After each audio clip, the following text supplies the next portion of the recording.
Hello students, क्या हाल आपका। आशा करता हूँ अच्छे होंगे, स्वस्थ होंगे। देखिए, कल दो नोटिस आए हैं, एक एचएसएससी का और एक एसएससी का। एचएसएससी ने जो करेक्शन पोर्टल था ग्रुप सी एग्जाम्स के लिए, जिन बच्चों की डिमांड थी कि उनकी जो ग्रुप जब सी एग्जाम हुआ था उससे पहले फॉर्म इतने दिन नहीं डेट दी थी, तो उन बच्चों ने कहीं ना कहीं जो अपनी कैटेगरी थी वो उससे संबंधित सर्टिफिकेट नहीं बन पाई, इसलिए वो एक्सटेंड गए, कोर्ट में गए, कोर्ट से वो डेट एक्सटेंड हो गई। मतलब माननीय एचएसएससी ने वो डेट एक्सटेंड कर दी है अब, क्योंकि वो वहां पर नहीं था तो इसलिए करेक्शन पोर्टल खोल दिया। लेकिन सबसे बड़ा पता है क्या है, 17 अक्टूबर से 24 अक्टूबर मतलब 8 दिन आपको करेक्शन पोर्टल मिलेगा। लेकिन सबसे बड़ा पेज क्या कर दिया पता है, सबसे बड़ा पेज ये उलझा दिया कि जिन बच्चों के पास 14 जून से पहले की थी ना बीसीबी सर्टिफिकेट, उनके लिए ही बहुत बड़ा इश्यू है ये। बाकी के लिए तो एससी के लिए तो कोई दिक्कत नहीं थी, उनकी तो पुरानी सर्टिफिकेट भी चल रही है। लेकिन बीसीए और बीसीबी में वो सबसे बड़ा इश्यू है, और इसीलिए वो जो बच्चे जो कहीं ना कहीं अपनी मान रहे थे कि अब देखें इससे बहुत बड़ा पॉइंट उठेगा क्या, जो कट ऑफ होगी ना उसमें जो मेंस में बैठेंगे उसमें बच्चों के जिनके मार्क्स कम भी है ना वो भी क्वालिफाई कर पाएंगे आराम से। अब कैसे कर पाएंगे वो देखेंगे, समझाएंगे हम आपको।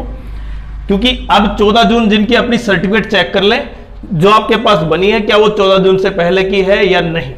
अगर आपके पास 14 जून के पहले की है, और जिनके पास, अब सबसे बड़ा पॉइंट, जिनके पास 14 जून के बाद की है वो क्या करेंगे बताएंगे हम। ग्रुप डी का एग्जाम कब हो सकता है, फॉर्म कब होंगे, और कहीं ना कहीं सीईटी ग्रुप सी का रिजल्ट कब तक आएगा। अब कहीं ना कहीं एसएससी, जिस तरह एसएससी में एकदम से रिजल्ट आंसर की वो आते हैं, उसी तरह एचएसएससी भी अब कहीं ना कहीं काम पर लग गई है। जो लग रहा था कि उस तरह इतना जल्दी नहीं देगा। अब सबसे बड़ा पॉइंट जब बताते हैं कि जिनके बच्चों के पास 14 जून के बाद की सर्टिफिकेट है वो क्या करें। देखें, अगर आपके पास 14 जून के बाद की सर्टिफिकेट है, तब आपने अगर वो फिल कर भी दिया, पहला पॉइंट तो ये है कि फिल कर भी दिया, तब भी आप काउंट तो हो जाएंगे, प्री क्लियर हो जाएगा। लेकिन मेंस में जब डॉक्यूमेंट वेरिफिकेशन होगा तब आपका कैंसिल हो जाएगा, मतलब आपकी पूरी मेहनत खराब हो जाएगी लास्ट तक। और जिनके पास 14 जून से पहले की है उन्होंने सर्टिफिकेट अपलोड करनी है, और उससे फर्क क्या पड़ेगा उन बच्चों पर। देखें, अभी लगभग आप मान सकते हैं 30% बच्चे ऐसे होंगे यूआर में जो रिजर्व कैटेगरी से थे, लेकिन सर्टिफिकेट टाइम पर नहीं बनवा पाए, इसलिए नहीं फिल करवा पाए। अब जो बच्चे 14 जून के बाद जिनकी सर्टिफिकेट बनी वो सारे किस में है, यूआर में है। और यूआर में है तो कहीं ना कहीं यूआर में ही सही कहीं सबसे कट ऑफ आई जाएगी। अब जिन बच्चों के पास रिजर्व कैटेगरी है उससे क्या फायदा होगा। देखिए, अगर यूआर में है तो वो लगभग, अगर आप ये मान सकते हैं, हरियाणा पुलिस, लाइनमैन, इन जैसी पोस्टों के लिए जो क्वालिफाई था, उनके लिए क्वालिफाई जो रिजर्व कैटेगरी में 40% थे वो अब रिजर्व कैटेगरी में नहीं रहेंगे, अब वो किस में चले जाएंगे, यूआर में। मतलब उनको 50 मार्क्स लेके आने पड़ेंगे, और 50 नहीं है तो क्वालिफाई नहीं होंगे। उनके लिए सबसे बड़ा इशू यही होगा। क्यों? क्योंकि अगर मानो 10 मार्क्स में तो उनके काफी ठीक थे। अगर जैसे यहां पर अगर आपके 53 मार्क्स हैं यूआर में, आप क्वालिफाई हैं, तो हरियाणा पुलिस कांस्टेबल की शायद आपके लिए भी आ जाएगी, कोई दिक्कत नहीं है। लेकिन अगर वही कैंडिडेट अगर रिजर्व कैटेगरी में है और उसके 48 हैं तो भी उसकी रिजर्व कैटेगरी में आ जाएगी हरियाणा पुलिस की। लेकिन अगर ये रिजर्व कैटेगरी से यूआर में चला गया और इसके 50 मार्क्स नहीं बन पाए, तो इसलिए इसकी हरियाणा पुलिस कांस्टेबल की फिजिकल ही नहीं होगी।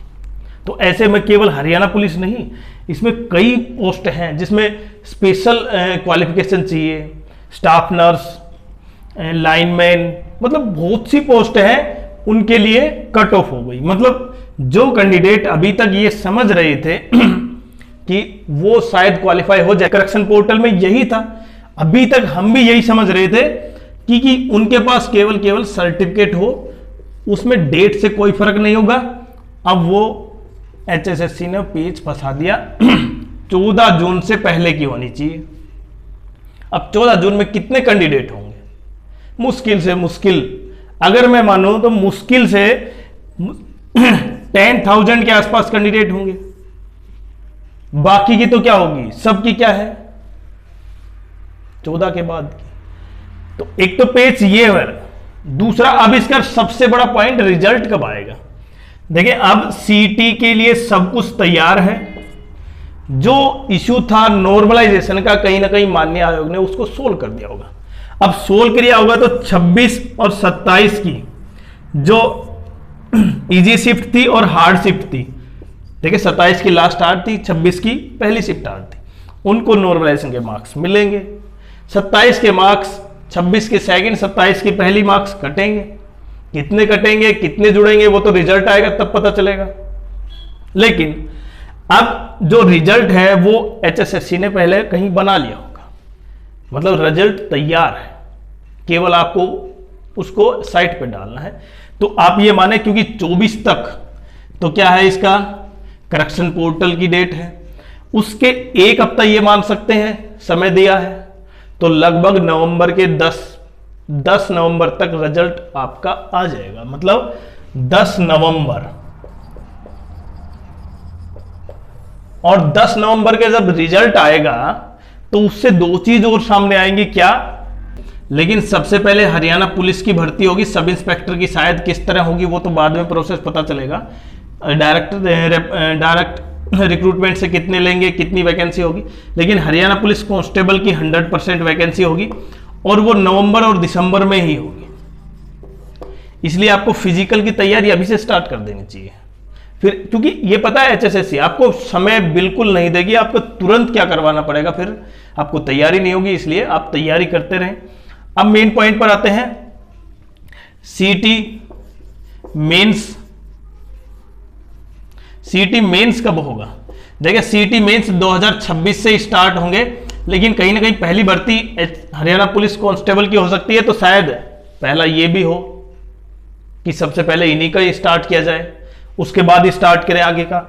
और ग्रुप डी का एग्जाम कब होगा? देखिए ग्रुप डी के लिए कहीं ना कहीं मान्य आयोग ने यह कह दिया था कि अपना डॉक्यूमेंट्स रेडी रखें। तो डॉक्यूमेंट्स रेडी में इसका अर्थ यह है कि आपकी तैयारी पूरी है, तो आपको केवल फॉर्म फिल करना है। तो फॉर्म फिल लगभग नवंबर दिसंबर में हो सकता है इसके फॉर्म फिल, और लगभग जनवरी फरवरी में इसके क्या हो सकता है, एग्जाम हो सकता है। और एग्जाम की तैयारी फिर बच्चे तब करेंगे जब कुछ गर्मा गर्मी होती है, वैसे तैयारी नहीं करते। इसलिए अब फिर से माहौल स्टार्ट हो गया है।